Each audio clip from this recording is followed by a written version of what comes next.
I used to surf, and I learned how to surf in Oahu, Hawaii, and it was nice. The waves were a hell of a lot better than anything California can offer. The water's cold here, and the waves are usually really crappy. But there's a guy out there in the distance really having a go at it. I guess you can make do with what you have. But I remember, I had these nightmares of highways, and I really couldn't figure it out until I started to. This is the Santa Monica Freeway here, but I used to have these terrible nightmares concerning airports and highways and cars and people walking along highways, and anyhow, this is one of them. And I think a lot of times that contributes to your images as an artist. That was really why I wanted to go back, is to get in touch with these images, reconnect with them at all. And I hope that it helps to elicit something in me. That's a tough one. I think when you're younger, more impressionable, and revisiting places, it's a little bit more provocative. But I noticed an oddity about going back, and that is it really wasn't the same. I expected that, of course, but in the sense that the agency of somebody who's a lot older than I was when I was younger, and having this weird myopic memory as opposed to a more flavored experience of the world. Here's the old Claremont School of Theology sign. As you can tell, it's all eaten away. They took the letters off of there. And here's again another shot of the church. It was real. What I was going to say, the entire campus was built on the one of the Greek colleges. So they took the blueprint of some Greek education, something anyhow.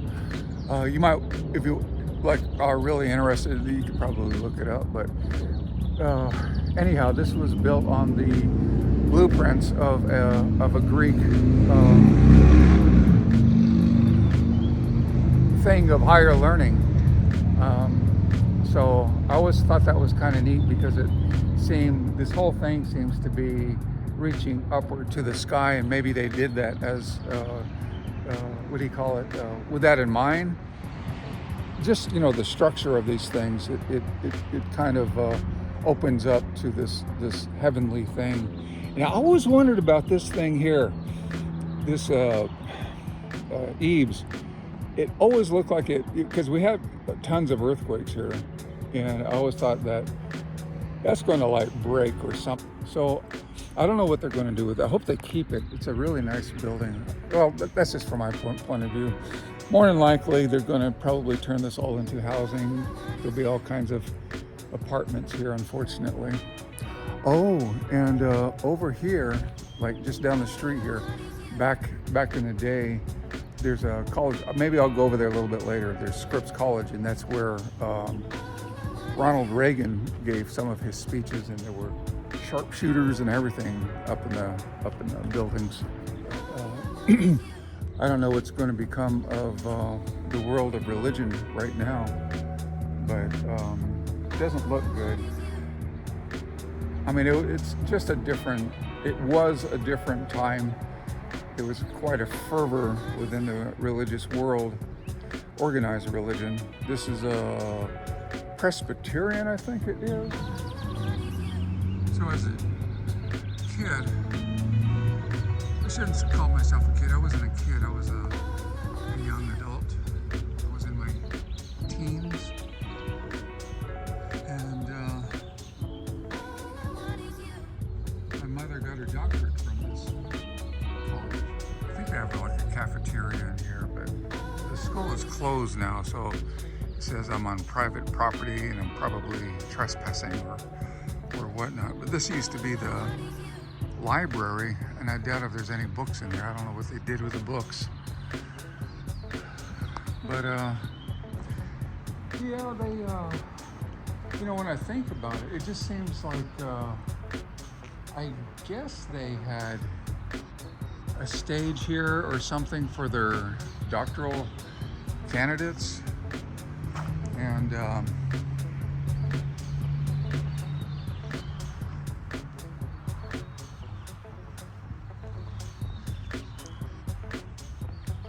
this is where it all happened. I love that. They had some really nice, now I'm not a big person for church services, but they had really nice different people from like Africa and all over the world came here to conduct their, what do you call it, church services. And this was actually a Korean church for the longest time. And you know, you wouldn't believe it, but they do have a KKK presence here in Claremont. Now, you wouldn't believe it, but right, I think it was either right here where I'm pointing or right here, I can't remember. They had burned a cross here. The KKK had come here and they burned a cross. And I always remember that. That was quite a thing back in the day. And they built up a lot of things back here. But it looks like they still have active apartments and stuff. But I don't think they have anything to do with this school anymore. But here you can look inside the oh wow, it's totally empty. There's nothing in there. No pews or anything. It's just a big empty room. Wow. Huh. So here's the outside. Wow. Such an interesting, you know, point of view when at one time this place was bustling with life. There were just like people all over the place. Oh wow, they have the scaffolding there still. And then we used to have a barbecue down here, and I had a lady friend up here. I forget what her name was, but I think it was Karen. Karen, yeah. Seems like I've known a lot of Karens over the years. And this is all empty too. But this looks empty as well. There's lights on in there. Something from 8 a.m. to 8 p.m. Huh. Monday through Friday.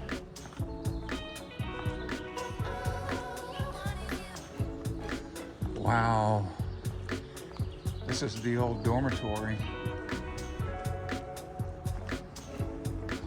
Wow. Would you look at this? Oh my God. Oh, and here's the theater. They had a really nice theater here. The guy who ran it, he had, I don't know, he had his own special archives. But back when Platoon came out, they brought it here. We had a special treat to see the showing of, not Platoon, what am I saying? Apocalypse Now.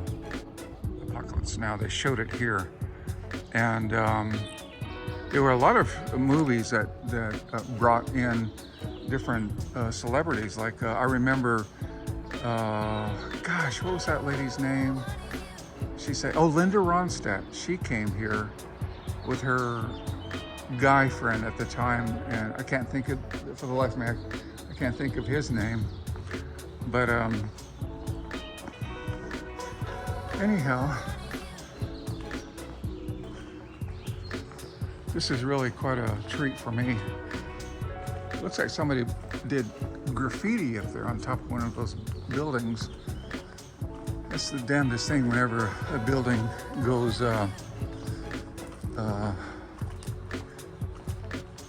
vacant. That's one of the problems that happens is vagrancy comes along and people begin to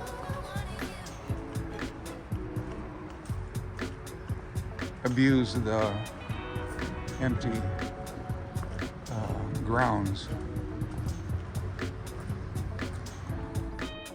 Well, before I end, this is my old neighborhood in Riverside, California. Our family owned a business there, and it was one, this is kind of funny, but that was the only place where there were a lot of Native Americans in Riverside, California. Anyhow, that's about it. Have a good one. Goodbye.